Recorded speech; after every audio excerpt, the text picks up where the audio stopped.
Lo has sentido. Entras a un lugar que nunca has visitado y algo en ti lo reconoce. Conoces el giro de la calle antes de verlo.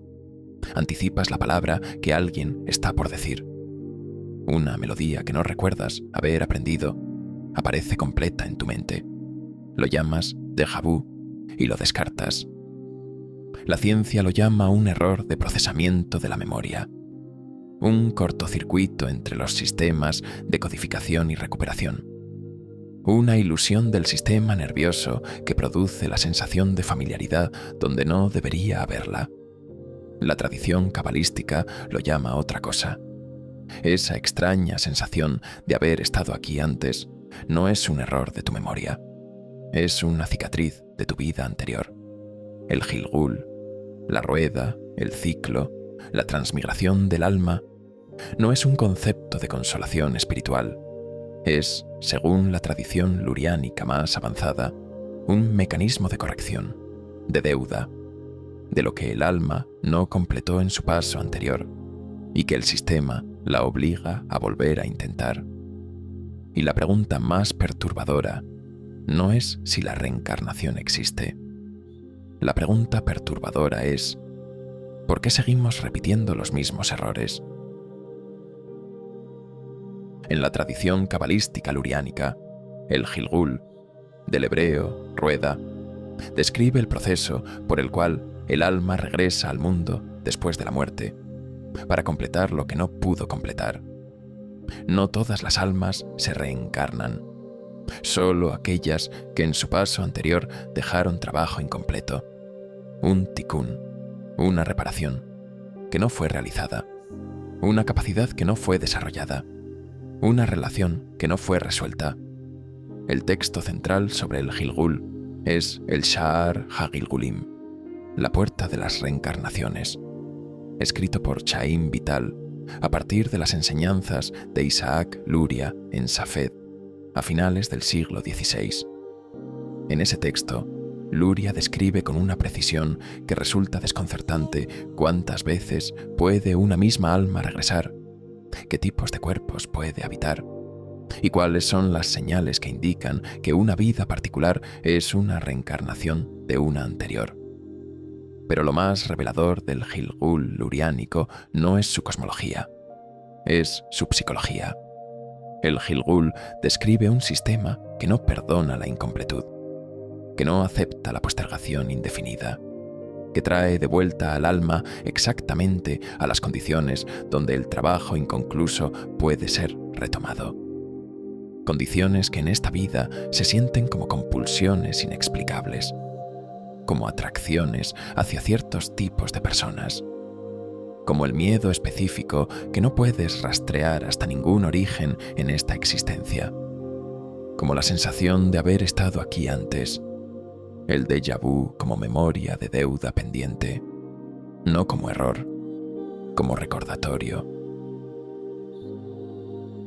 El déjà vu ocurre en aproximadamente el 60% de la población adulta con alguna frecuencia. Es más común entre personas jóvenes, en estados de fatiga, en entornos de alta carga cognitiva y en individuos con ciertos tipos de epilepsia temporal. La explicación neurológica más aceptada habla de un desajuste temporal entre el circuito de percepción y el circuito de memoria. El cerebro procesa una nueva experiencia y simultáneamente activa el circuito de reconocimiento, que debería activarse ligeramente después, creando la ilusión de que lo que se percibe como nuevo ya fue vivido. Es una explicación sólida para la mecánica del fenómeno. Lo que no explica es el contenido específico de ciertos déjà vu. Hay personas que reportan déjà vu no solo como sensación de familiaridad, sino como conocimiento. No he estado aquí antes, sino sé lo que viene a continuación. No conozco este lugar, sino conozco a esta persona de una manera que no tiene explicación en ningún encuentro de esta vida. El neurocientífico Akira O'Connor, de la Universidad de St. Andrews, publicó en 2016 estudios que muestran que durante el déjà vu se activan las regiones frontales del cerebro asociadas con el control cognitivo y la toma de decisiones, no solo las regiones de la memoria, lo que sugiere que el déjà vu podría ser, en cierta forma, el cerebro verificando activamente que algo es nuevo cuando la señal de familiaridad lo contradice. El cerebro sabe que no ha estado aquí antes, pero algo en él insiste en que sí. El Gilgul no está solo. El samsara budista e hinduista, el eterno retorno de Nietzsche, la metempsicosis de Pitágoras, la transmigración de las almas en las tradiciones druídicas celtas, el concepto yoruba de Akudaya, tradiciones desarrolladas de manera independiente, en continentes distintos, en eras distintas, que convergieron en el mismo modelo fundamental. El alma regresa, y regresa exactamente donde la dejaste. El samsara budista añade un matiz que la tradición cabalística comparte. No es que el alma regrese como continuidad personal, sino como continuidad de karma, de consecuencia de acción. Lo que pusiste en movimiento sigue moviéndose hasta que algo lo detenga. Nietzsche, sin el lenguaje espiritual pero con la misma estructura lógica, preguntó: si tuvieras que vivir esta vida exactamente igual, infinitas veces, ¿cómo vivirías? La pregunta del eterno retorno no es cosmológica, es psicológica. Es la misma pregunta que el Gilgul hace desde su propio lenguaje. ¿Qué traerás de vuelta la próxima vez? ¿Qué dejaste sin resolver? ¿Y cómo sabes si lo que vives hoy no es el intento número 12 de resolver exactamente lo mismo? En 1920, Sigmund Freud publicó Más allá del principio del placer. En ese texto describió algo que había observado sistemáticamente en sus pacientes y que no podía explicar desde su teoría anterior: la tendencia del ser humano a repetir experiencias dolorosas, no solo a recordarlas, a recrearlas, a situarse una y otra vez en relaciones, en contextos, en dinámicas que reproducen el mismo daño que se vivió originalmente. Lo llamó compulsión de repetición y la describió como algo más profundo que el deseo de placer o la evitación del dolor, como si el organismo tuviera una pulsión hacia lo que le resulta familiar, incluso cuando familiar significa doloroso. En términos del Gilgul, la compulsión de repetición es la mecánica del tikkun incompleto operando dentro de una sola vida. El alma que no resolvió cierto patrón en su encarnación anterior lo trae consigo, y en la nueva vida, antes de tener el lenguaje para nombrarlo, ya está reproduciéndolo.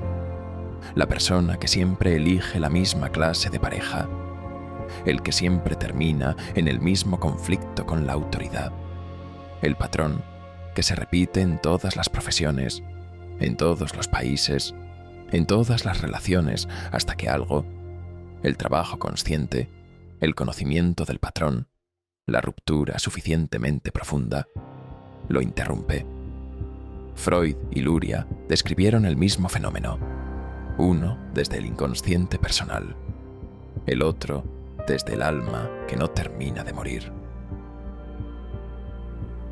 La epigenética ha confirmado algo que la tradición sabía sin el vocabulario científico para nombrarlo: el trauma se hereda. Los estudios de Rachel Yehuda y su equipo en el Mount Sinai de Nueva York son, en este sentido, uno de los hallazgos más perturbadores de la neurociencia reciente. Los hijos y nietos de sobrevivientes del Holocausto mostraron alteraciones específicas en los marcadores epigenéticos del gen FKBP5, asociado a la respuesta al estrés. No aprendieron el trauma, no lo procesaron conscientemente, lo recibieron escrito en la regulación de sus propios genes. El mecanismo se llama herencia epigenética transgeneracional. El trauma, específicamente el estrés sostenido de alta intensidad, produce modificaciones químicas en el ADN que no cambian la secuencia genética, pero sí la manera en que los genes se expresan. Y esas modificaciones pueden transmitirse a la siguiente generación y a la siguiente. En la tradición cabalística, esto tiene un nombre diferente. La Cabala habla de que el alma puede llevar consigo las cicatrices de sus vidas anteriores, no como recuerdo consciente, sino como predisposición, como el terreno en el que la nueva vida crece. Es la herencia epigenética transgeneracional, la mecánica biológica del Gilgul.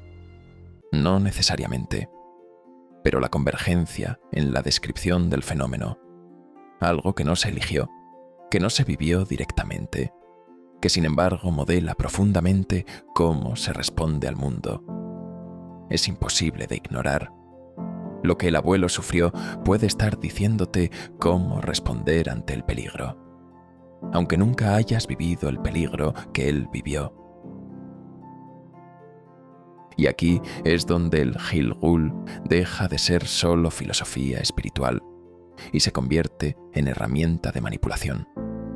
Porque si las personas tienden a repetir patrones, si la compulsión de repetición es real y la herencia del trauma es verificable, entonces quien conoce los patrones específicos de una persona tiene un acceso extraordinario a su conducta futura. El manipulador que comprende el trauma familiar de su víctima puede predecir con notable precisión cómo reaccionará ante ciertas situaciones. Puede diseñar esas situaciones. Puede presentarse exactamente como la figura que el patrón histórico de la víctima necesita recibir. El padre que faltó, la autoridad que validó, el amor que abandonó. El Mesías oscuro, como vimos en el episodio 7, opera precisamente con este conocimiento. Identifica el patrón cíclico de sus seguidores y se posiciona como la interrupción que siempre estuvieron esperando, como el paso que el ciclo necesitaba para completarse.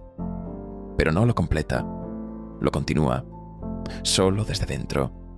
La trampa de la reencarnación, en su versión psicológica oscura, no es teológica, es operativa. Es el uso deliberado del conocimiento de los ciclos de una persona para anclarla en ellos en lugar de liberarla de ellos, para darle la sensación de que el patrón está siendo resuelto cuando en realidad está siendo profundizado. Sientes que llevas años trabajando el mismo problema sin que nada cambie.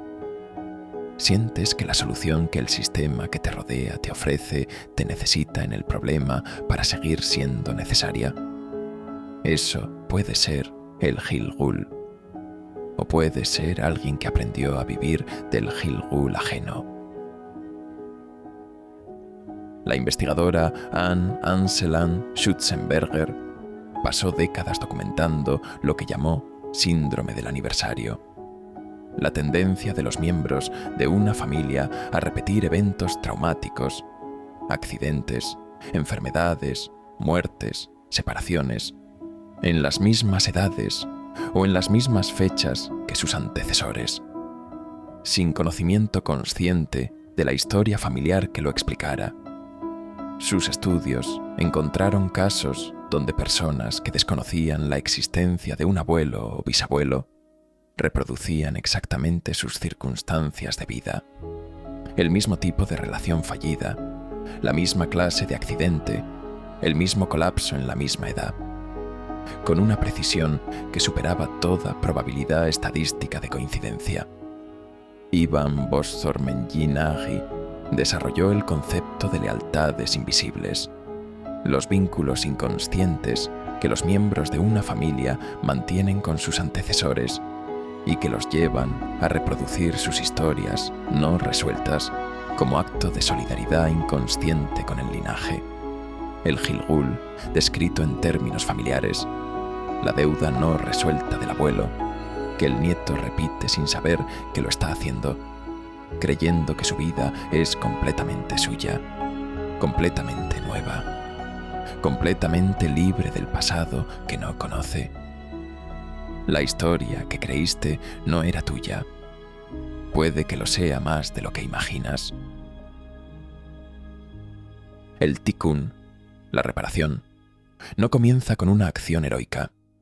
Comienza con una pregunta. ¿Qué patrón en mi vida actual siento que no elegí? No qué dificultades tengo. Todos tienen dificultades.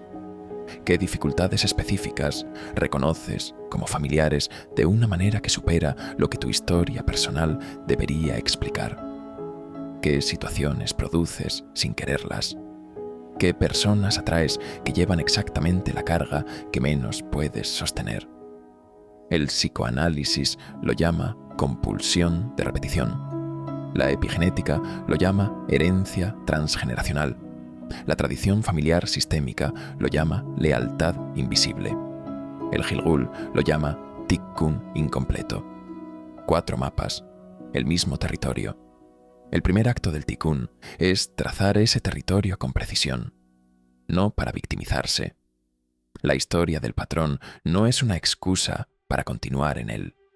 Es información sobre el territorio donde se está operando. Y solo quien conoce el territorio puede trazarse un camino que no reproduzca la misma ruta de siempre. La pregunta no es ¿por qué me pasa esto otra vez? La pregunta es ¿qué hay en mí que lo produce, que lo atrae, que lo sostiene? La primera pregunta busca la causa afuera. La segunda la busca en el único lugar donde el tikkun puede comenzar. Schutzenberger desarrolló una herramienta que llamó genosociograma, un árbol genealógico ampliado que no solo registra los nombres y fechas de nacimiento y muerte, sino los traumas, las rupturas, los secretos, los eventos no procesados de cada generación. El ejercicio es revelador incluso en su versión más simple. Trazar 3 generaciones de tu familia con los eventos significativos de cada persona. ¿Cuántos matrimonios? ¿Cuántas muertes tempranas? ¿Cuántos exilios? ¿Cuántos conflictos no resueltos? ¿Cuántos secretos que todos sabían y nadie nombraba? Y luego preguntarte, ¿qué de todo eso reconozco en mi propia vida? No lo que te contaron, lo que reconoces. Las familias tienen gramáticas propias, patrones de relación que se repiten generación tras generación, con variaciones de detalles, pero con la misma estructura de fondo. La familia que siempre tiene un exiliado, la que siempre tiene un secreto que destruye, la que siempre produce un sacrificado que sostiene a los demás. Conocer la gramática de tu familia no significa aceptar que eres un producto determinado de ella. Significa entender el idioma en el que estás hablando sin saberlo, para poder, por primera vez, elegir si quieres seguir usándolo o aprender uno nuevo. El Gilgul no es un destino. Es el punto de partida de una conversación que solo tú puedes terminar. La historia de las familias no es solo la historia de los patrones que se perpetúan. Es también la historia de los que los interrumpieron. En las familias con historias de violencia, adicción o abandono transgeneracional, casi siempre hay un individuo, generalmente en la 3ª o 4ª generación, en quien el patrón se detiene. No necesariamente porque esa persona sea más fuerte que las anteriores, sino porque fue la primera que tuvo el contexto, el lenguaje o la distancia suficiente para verlo. La psicoterapeuta Françoise Dolto llamó a estas personas transmisores, los individuos que reciben el trauma acumulado de sus linajes y que si tienen los recursos para procesarlo conscientemente, se convierten en el punto de quiebre de la cadena, los que ya no transmiten hacia adelante lo que recibieron. En términos del Gilgul, el alma que finalmente completa el tikkun, el que no tendrá que volver a esto.